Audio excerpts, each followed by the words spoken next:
आणि आताची एक मोठी बातमी येते। कोपरगाव मधील भाजपचे युवा नेते विवेक कोल्हे यांनी काल शरद पवारांच्या सोबत एकाच गाडीतून प्रवास केल्यानं राजकीय चर्चा सुरू झाल्या।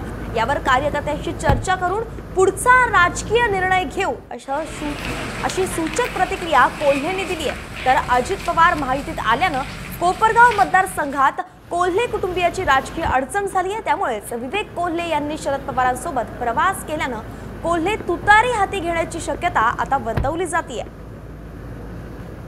माजी आमदार कोल्हेताई असतील, बिपिनदादा असतील, कुटुंबातील इतर सदस्य आणि कार्यकर्ते या सगळ्यांचं मत जाणून घेतल्याशिवाय कुठल्याही निर्णयावर आपण येत नसतो।